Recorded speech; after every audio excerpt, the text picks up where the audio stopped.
నమస్తే welcome to టీవీ15 news ముందుగా headlines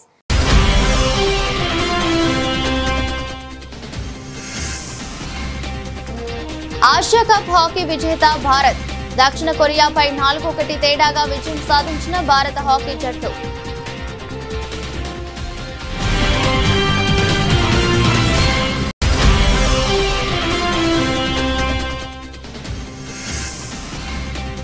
US open లో ఫైనల్స్ లో ట్రంప్ కు నిరసన సెగ తీవ్ర నిరసన వ్యక్తం చేసిన ప్రేక్షకులు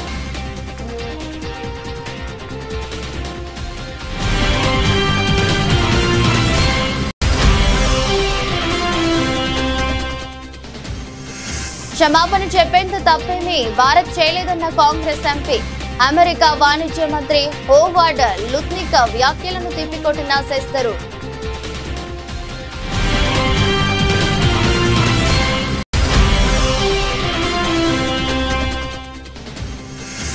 పంట నష్టం గురించి చెప్పుకోవడానికి వచ్చిన రైతుపై కాంగ్రెస్ అధ్యక్షుడు మల్లికార్జున ఖర్గే చిందులు తనకే ఎక్కువ నష్టం జరిగిందని మందలింపు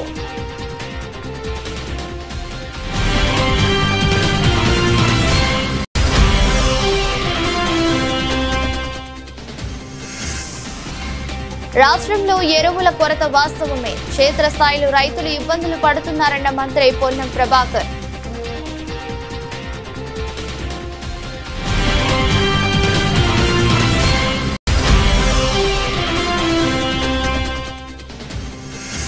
పిఠాపురం నియోజకవర్గంలో యూరియా కొరతపై ధ్వజమెత్తిన వైసీపీ శ్రేణులు రేపు జరగబోయే అన్నదాతల పోరు కార్యక్రమాన్ని జయప్రదం చేయాలని పిలుపు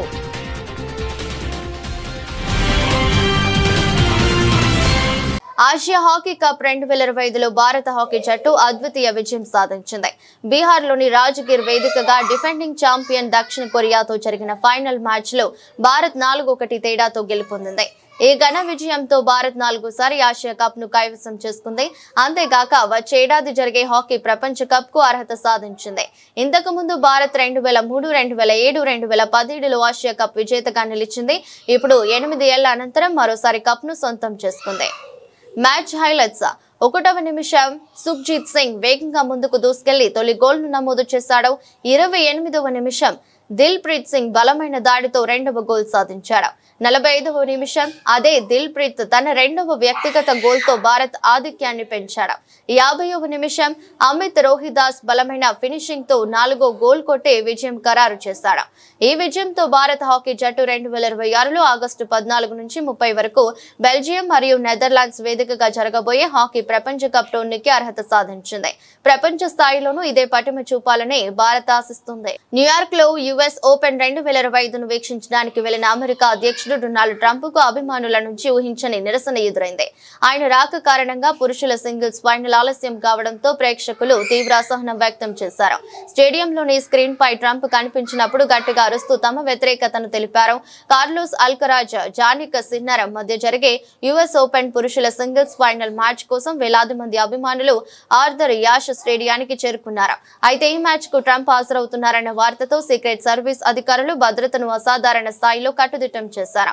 24,000 మంది సామర్థ్యం ఉన్న స్టేడియంలోకి ప్రవేశించే ప్రతి ఒక్కరిని వారి బ్యాగులను క్షుణ్ణంగా తనిఖీ చేశారు. ఈ ప్రక్రియ వల్ల మధ్యాహ్నం 2 గంటలకు ప్రారంభం కావాల్సిన మ్యాచ్ అరగంటకు పైగా ఆలస్యమైంది.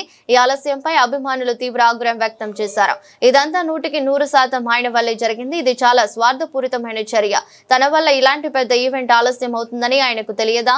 ప్రత్యేకించి ఆయనను ద్వేషించే నగరంలో ఇలా చేయడం సరికాదని బ్రూక్లిన్ కు చెందిన కెవిన్ అనే అభిమాని అన్నారు. ట్రంప్ రాకతో స్టేడియం పరిసరాల్లో పూర్తి గందరగోళం నెలకొందని, పార్కింగ్ కూడా దొరక్క ప్రజలు మైళ్ల దూరం నడవాల్సి వచ్చిందని మరో వ్యక్తి తెలిపారు. భారతదేశం ఎవరికి ఎలాంటి క్షమాపణ చెప్పదని కాంగ్రెస్ ఎంపీ శశిధరూర్ స్పష్టం చేశారు. అసలు క్షమాపణ కోరేంత తప్పు భారత్ చేయలేదని ఆయన పేర్కొన్నారు. ఈ మేరకు అమెరికా వాణిజ్య మంత్రి హోవార్డ్ లుత్నిక్ చేసిన వ్యాఖ్యలపై ధరూర్ తాజాగా స్పందించారు. రష్యా నుంచి ఆయిల్ కొనుగోలు చేయాలంటూ మొదట్లో భారత్ ను ప్రోత్సహించిందే అమెరికా అని గుర్తు చేశారు. అంతర్జాతీయంగా ధరల స్థిరీకరణ కోసం రష్యా చమురు కొనాలని చెప్పిందన్నారు. ఇప్పుడు అదే అమెరికా రష్యా చమురు కొనొద్దని చెబుతుందని చెప్పారు.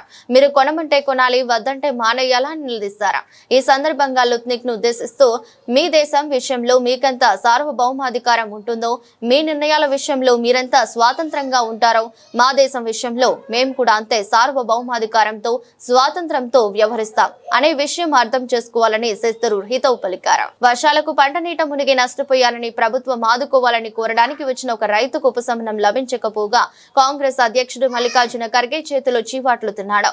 దీనికి సంబంధించిన వీడియో క్లిప్ ఇప్పుడు వైరల్ అవుతోంది. కలబురగిలో ఖర్గే ఇంటికి ఒక రైతు వచ్చి ఇటీవల వర్షాలకు తాను నేసిన 4 ఎకరాల్లోని పంట దెబ్బతిందని విన్నవించుకున్నాడు.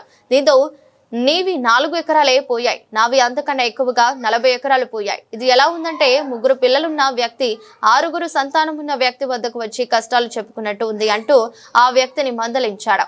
పైగా ఊరికే ప్రచారం కోసం ఇక్కడకు రావద్దు, దీని గురించి నాకంతా తెలుసు, ఏడాది పంటల నష్టం గురించి నాకు అవగాహన ఉంది అంటూ అవమానించాడు.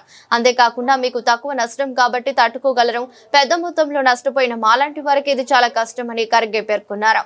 కాగా పంట నష్టం గురించి చెప్పుకోవడానికి వచ్చిన రైతు పట్ల ఖర్గే దురుసుగా వ్యవహరించిన తీరుపై విపక్షాలు, ప్రజలు తీవ్రంగా తప్పుపడుతున్నారు.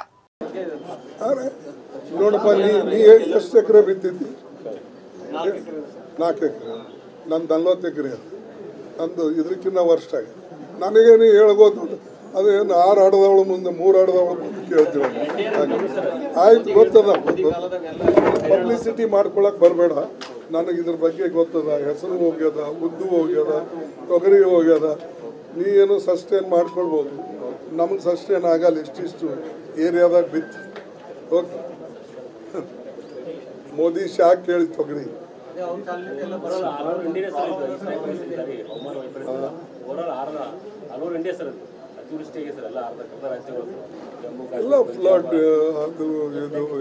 గణేష్ నిమజ్జనం అనంతరం ముంబైలోని సముద్ర తీరాలు చెత్తతో నిండిపోవడం తెలిసిందే. ఈ నేపథ్యంలో పర్యావరణ పరిరక్షణకు నడుం బిగించిన బాలీవుడ్ స్టార్ అక్షయ్ కుమార్, మహారాష్ట్ర ముఖ్యమంత్రి దేవేంద్ర ఫడ్నవీస్ భార్య అమృత ఫడ్నవీస్ స్వయంగా చెత్తను తొలగించి అందరికీ ఆదర్శంగా నిలిచారు. ప్రస్తుతం దీనికి సంబంధించిన వీడియో సోషల్ మీడియాలో అందరి దృష్టిని ఆకర్షిస్తుంది.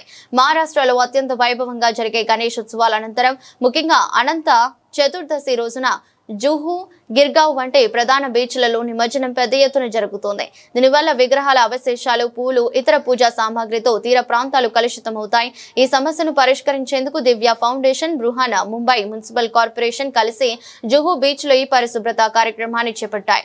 ఈ క్లీనింగ్ డ్రైవ్ లో అక్షయ్ కుమార్, అమృత ఫడ్నవీస్ తో పాటు BMC కమిషనర్ డాక్టర్ భూషణ్ గగ్రాని కూడా పాల్గొన్నారు. వీరంతా ఎంతో ఉత్సాహంగా చెత్తను తొలగిస్తూ ఇతరులకు స్ఫూర్తినిచ్చారు. ఈ సందర్భంగా అమృత ఫడ్నవీస్ మాట్లాడుతూ ప్రధానమంత్రి నరేంద్ర మోదీ ప్రారంభించిన స్వచ్ఛ భారత్ అభియాన్ దేశవ్యాప్తంగా పరిశుభ్రతపై ప్రజల్లో అవగాహన పెంచిందని తెలిపారు. మన సముద్రాలను శుభ్రంగా, అందంగా ఉంచుకోవడమే ఈ కార్యక్రమ లక్ష్యం. పరిశుభ్రత అనేది ప్రతి ఒక్కరి సమిష్టి బాధ్యత అని ఆమె స్పష్టం చేశారు. आज हम लोग सुबह, कल रात को विसर्जन संपन्न हुआ और आज सुबह हम जुहू बीच पे ये क्लीन अप ड्राइव कर रहे हैं. इसका नाम हमारा है सी शोर शाइन, यानी हमारी सी जो होती है समुद्र किनारे, ये चमकने चाहिए, ना कि जैसे हमने देखा गंदगी, कितनी हर टाइप की गंदगी हमने यहाँ देखी, रैपर से लेके प्लास्टिक, टॉक्सिक मटेरियल, POP, ये सब हमारी करनी है जो वापस आ रही है. तो हमें हमारी धरोहर अगर आगे बच्चों को देनी है सुंदरता के साथ, तो हमें ध्यान रखना पड़ेगा कि एक तो गंदगी करे ही ना, और अगर गंदगी का कोई कारण हो और हो रही हो तो उसको साफ करना ये हमारी जिम्मेदारी है. और इसके लिए हमने ज्वाइन किया दिव्यज फाउंडेशन को, BMC ने, अमित साटम जी ने मदद की और कई ऐसे NGOs है जिन्होंने मदद की. इसका हम धन्यवाद करें. पिछली बार की अपेक्षा इस बार काफी साफ सफाई देखने को मिला है, लोगों में एक अवेयरनेस आया है. क्या उसका श्रेय दिव्यज फाउंडेशन को जाता है? नहीं, श्रेय हर एक को जाता है, किसी एक को इसका श्रेय नहीं जा सकता. BMC अपनी सफाई करती है, NGOs अवेयरनेस करते हैं. लोगों ने भी ये समझा है कि आज अभी फिलहाल तो लोग छोटे साइज के गणपति भी विसर्जित नहीं कर रहे, पॉन्ड्स में डाल रहे, तो ये सब मदद ही करता है. और अभी हम जो बड़े गणेश विसर्जित भी कर रहे हैं, वो भी उसके लिए कोई उपाय हो कि चाहे वो पूरे मिट्टी से बने या POP से भी बने, तो आर्टिफिशियल पॉन्ड्स में ही वो विसर्जित हो, तो ये पूरी तरीके से एक नेगेटिविटी छोटी सी जो है इतने सुंदर त्योहार में, वो भी दूर हो जाएगी. अक्षय कुमार इस मुहिम में शामिल हुए थे, क्या संदेश लेकर आए थे? मैं बस इतना ही बोलूंगी कि अगर कोई संदेश देना हो तो हर तबके के इंसान को आगे आना पड़ेगा। लीडिंग बिजनेसमैन हो, चाहे पॉलिटिशियंस हो, चाहे एनजीओज हो या एक्टर्स हो, सबको आगे आके ये संदेश देना जरूरी है। రాష్ట్రంలో ఎరువుల కొరత వాస్తవమేనని మంత్రి పొన్నం ప్రభాకర్ అంగీకరించారు. రైతులకు సహకారం అందించేందుకు రాష్ట్ర ప్రభుత్వం చేతిలో ఏమీ లేదని చెప్పారు. ఈ ఎరువుల కొరత వల్ల రైతులు ఆందోళనలో ఉన్నారని తెలిపారు. ఎరువుల విషయంలో తెలంగాణ పట్ల తెలంగాణ కేంద్రం వివక్ష చూపుతున్నదని ఆరోపించారు. గాంధీ భవన్ లో ఆయన మీడియాతో మాట్లాడుతూ ఎరువుల తయారీ సరఫరాపై పూర్తి ఆధిపత్యం కేంద్రానిదేనని చెప్పారు. కేంద్రం మన రాష్ట్రంపై వివక్ష చూపిస్తుంది. రాష్ట్ర ప్రభుత్వంపై రైతుల్లో వ్యతిరేకత రావాలనేదే వారి ఉద్దేశమన్నారు. ఈ సమస్యకు బాధ్యత వహించాల్సిన వాళ్ళు నిమ్మకు నీరెత్తినట్లు ఉన్నారని ఆగ్రహం వ్యక్తం చేశారు.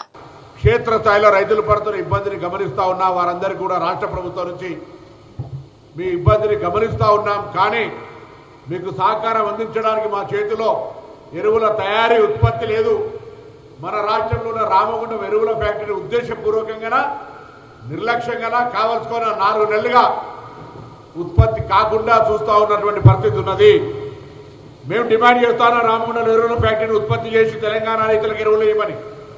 అది కూడా సహకరించడంలే. ఇవాళ రాష్ట్రానికి రావాల్సినటువంటి దాదాపు 11 లక్షల మెట్రిక్ టన్నులు రావాల్సి ఉంటే 5.2 lakhs మెట్రిక్ 5.20 lakhs మెట్రిక్స్ మాత్రమే వచ్చినది. ఇది ఈ ప్రభుత్వం యొక్క ఎంత పెద్ద నిర్లక్ష్యం జరుగుతుందో ఒకసారి చూడండి. మనందరం కూడా రైతులు, తెలంగాణలో ఉన్నటువంటి రైతులందరూ భారతీయ జనతా పార్టీ నాయకత్వాన్ని నిలదీయాల్సిన అవసరం ఉంది. కేంద్రంలో ఉన్నటువంటి బాధ్యత గల వ్యక్తులు బాధ్యత రాహిత్యంగా వివరిస్తారు. 8 మంది లోక్సభ సభ్యులు, రాజ్యసభ సభ్యులుగా లక్ష్మణ్ గారు, కృష్ణయ్య గారు ఉండి కూడా 2 కేంద్ర మంత్రులు ఉండి కూడా ఈరోజు ఇక్కడ ఎరువుల సరఫరాకు సంబంధించిన పూర్తిగా వైఫల్యం భారతీయ జనతా పార్టీ వహించాల్సిందే.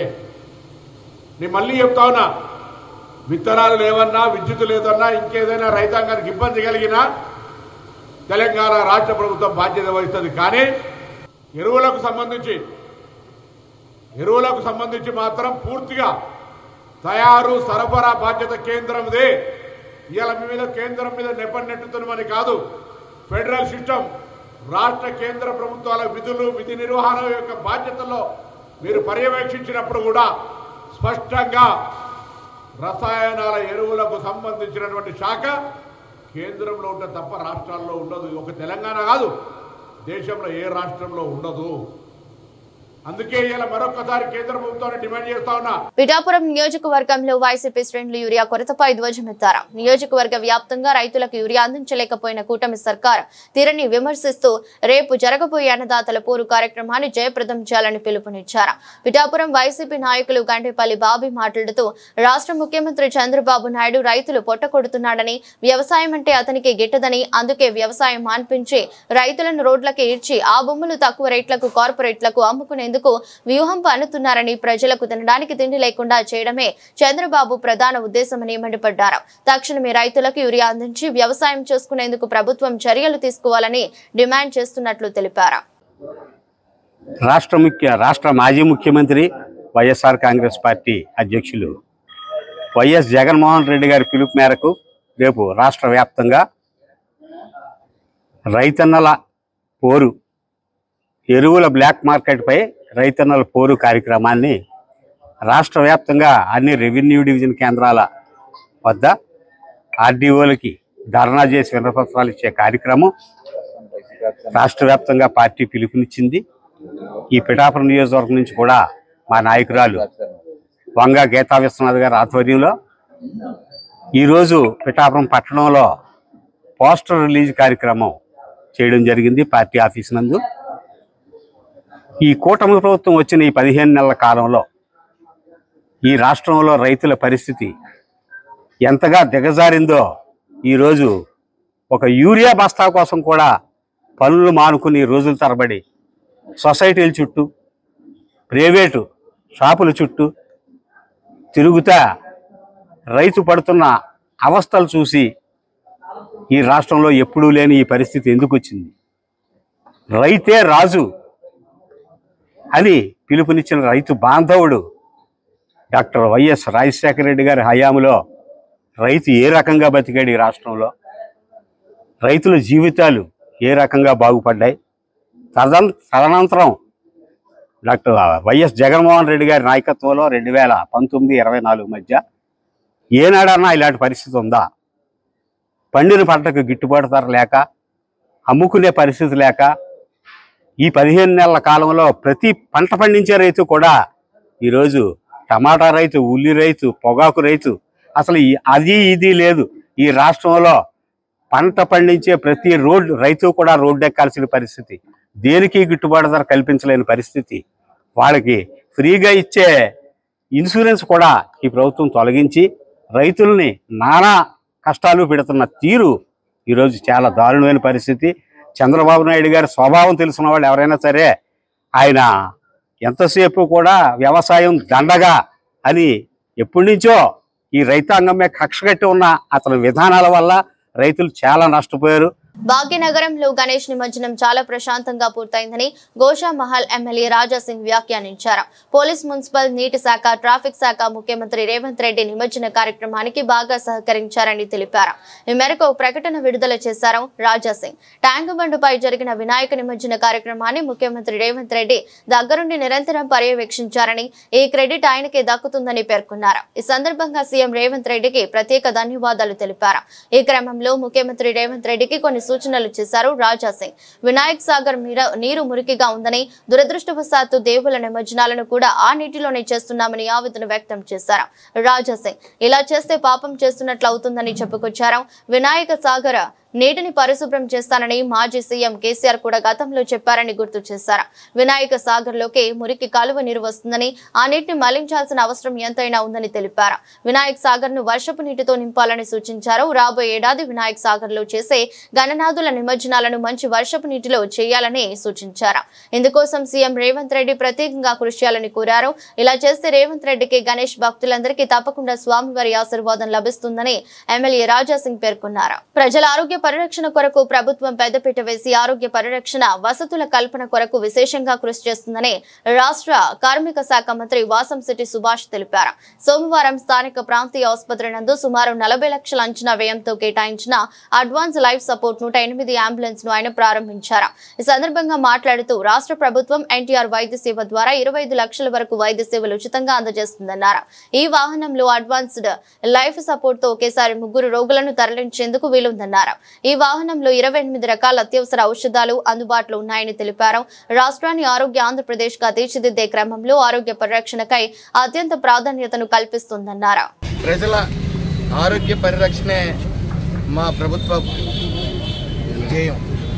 అంటే ఇన్సూరెన్స్ ద్వారా సుమారు ప్రతి పేషెంట్కి కూడా, ప్రతి పౌరుడికి కూడా 25 లక్షలు కవరేజ్ అయ్యేలాగా ఈ ప్రభుత్వం ఇన్సూరెన్స్ ద్వారా నిర్ణయం తీసుకోవడం జరిగింది. ఇన్సూరెన్స్ ద్వారా ఈ యొక్క 25 లక్షలు ప్రతి ఒక్కరికి ఇంప్లిమెంట్ జరిగేలాగా చర్యలు తీసుకోవడం జరిగింది. అదేవిధంగా ఈ రోజున అంబులెన్స్ అనేది సుమారు 40 లక్షలు విలువ చేసే అంబులెన్స్ ఈ యొక్క రామచంద్రపురం ఏరియా హాస్పిటల్ కేటాయించడం జరిగింది.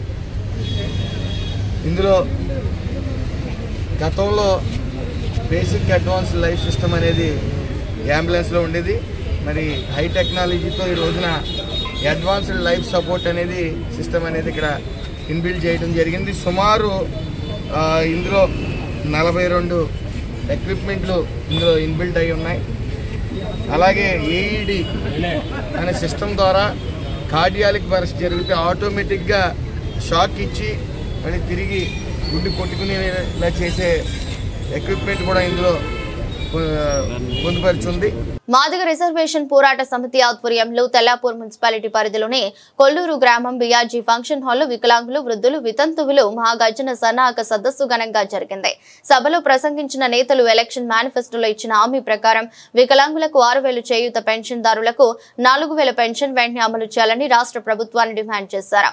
ఈ సదస్సుకు ముఖ్య అతిథిగా గుండె జబ్బు పిల్లల ప్రాణదాత, వికలాంగుల ఆత్మ బంధువు, వృద్ధుల వితంతువుల పెద్ద కొడుకు పద్మశ్రీ మందకృష్ణ మాదిగ విచ్చేసి హాజరైన వారిని ఉద్దేశించి ప్రసంగించారు.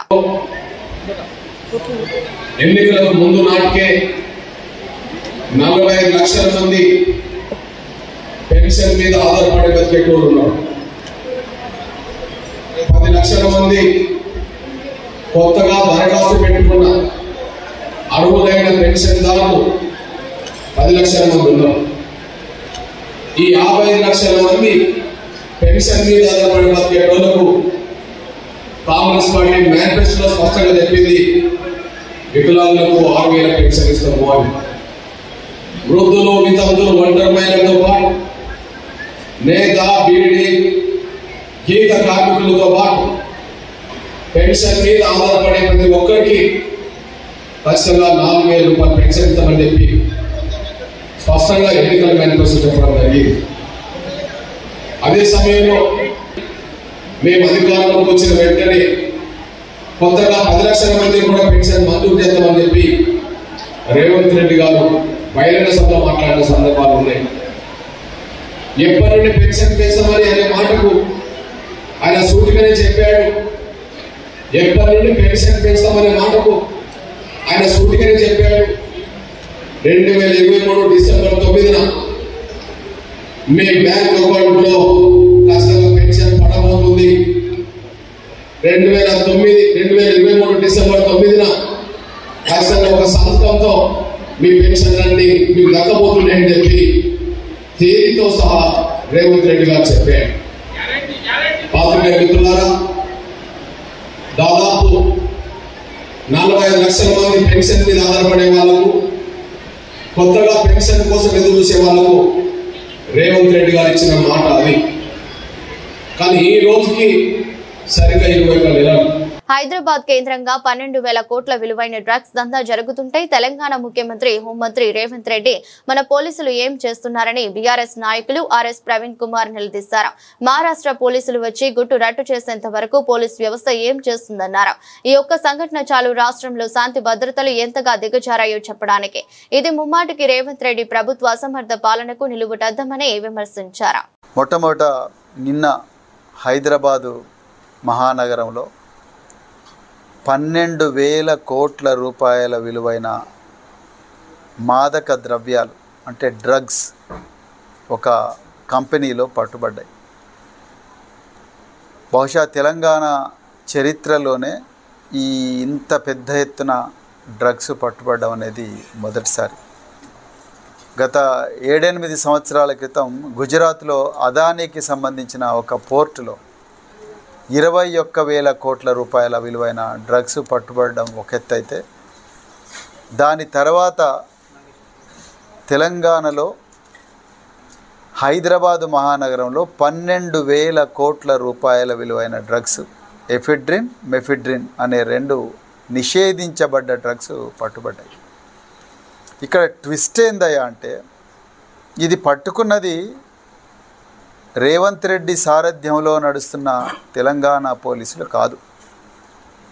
ఇది మహారాష్ట్ర గవర్నమెంట్ నుంచి అక్కడి పోలీసు కమిషనర్ పంపించిన ఒక స్పెషల్ పోలీసు బృందం గత నెల రోజులుగా పరిశోధించి కాపలాగాసి వీళ్ళను నేరస్తులను పట్టుకున్నారు. ఇంకా విచిత్రమైన విషయం ఏంటంటే, ఈ నేరస్తులు గత 4 సంవత్సరాలుగా గత 4-5 సంవత్సరాలుగా ఒక కంపెనీ పెట్టి 4 నెలలుగా ఒక కంపెనీ పెట్టి ఆ కంపెనీలో ఈ డ్రగ్స్ అన్ని కూడా నడిపిస్తూ ఉన్నారనేది చాలా క్లియర్గా. ఇప్పుడు నేను చెప్తున్న గంజాయి అక్రమ రవాణా కానీ, లేకపోతే డ్రగ్స్ తయారు చేసే ఫ్యాక్టరీలు ఏదో మెక్సికోనో వెనుజులా కాదు, తెలంగాణలో ఇవాళ మెక్సికో వెనుజులాగా తయారైంది Telangana. Megastar Chiranjeevi successful director Anil Ravipudi combination లో రాబోతున్న మనశంకర వరప్రసాద్ గారు చిత్రం విడుదల కాకముందే సంచలనాలు సృష్టిస్తుంది. సినిమా షూటింగ్ దశలో ఉండగానే దాని ప్రీ రిలీజ్ బిజినెస్ ఇప్పుడు ఇండస్ట్రీలో హాట్ టాపిక్ గా మారింది. తాజా సమాచారం ప్రకారం ఈ సినిమా డిజిటల్ స్ట్రీమింగ్ హక్కులను ప్రముఖ ఓటీటీ సంస్థ అమెజాన్ ప్రైమ్ వీడియో భారీ మొత్తానికి కైవసం చేసుకున్నట్లు తెలుస్తోంది. ప్రస్తుతం శరవేగంగా చిత్రీకరణ జరుపుకుంటున్న ఈ సినిమాను షైన్ స్క్రీన్ బ్యానర్స్ పై ప్రతిష్టాత్మకంగా నిర్మిస్తున్నారు. ఈ చిత్రంలో విక్టరీ వెంకటేష్ ఒక కీలక పాత్రలో నటిస్తుండటంతో సినిమాపై అంచనాలు తారాస్థాయికి చేరాయి. చిరంజీవి వెంకటేష్ కలిసి తెరపై కనిపించనుండటం, దానికి అనిల్ రావుపూడి దర్శకత్వం వహించనుండటంతో సినిమాకు అన్ని వైపుల నుంచి భారీ ఆఫర్లు వస్తున్నాయని ట్రేడ్ వర్గాలు చెబుతున్నాయి. ఓటీటీ డీల్ మాత్రమే కాకుండా శాటిలైట్ ఆడియో, థియేట్రికల్ హక్కులకు కూడా పెద్ద ఎత్తున పోటీ నెలకొన్నట్లు సమాచారం.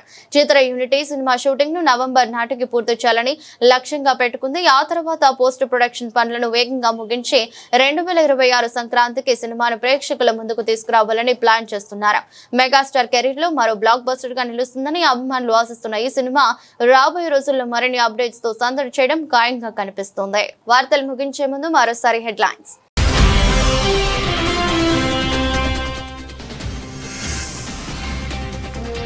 ఆసియా కప్ హాకీ విజేత భారత్. దక్షిణ కొరియాపై 4-1 తేడాగా విజయం సాధించిన భారత హాకీ జట్టు.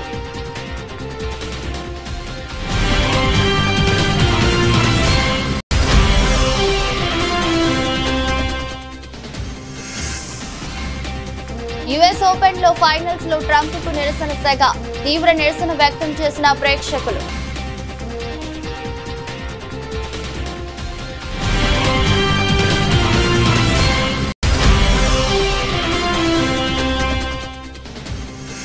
క్షమాపణ చెప్పేంత తప్పేమీ భారత్ చేయలేదన్న కాంగ్రెస్ ఎంపీ. అమెరికా వాణిజ్య మంత్రి హోవార్డ్ లుత్నిక్ వ్యాఖ్యలను తిప్పికొట్టిన శెస్తరు.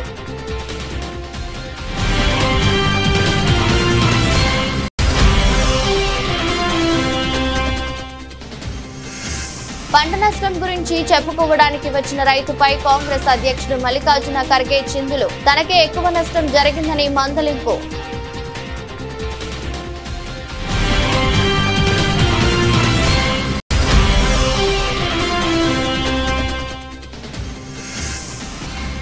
రాష్ట్రంలో ఎరువుల కొరత వాస్తవమే. క్షేత్రస్థాయిలో రైతులు ఇబ్బందులు పడుతున్నారన్న మంత్రి పొన్నం ప్రభాకర్.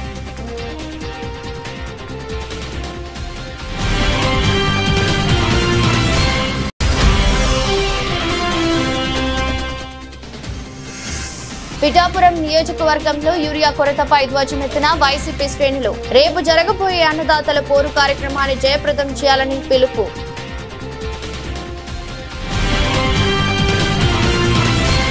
ఇదరస్ట్ బులెటిన్ మరో బులెటిన్లో మళ్ళీ కలుద్దాం. అంతవరకు సెలవు. నమస్కారం.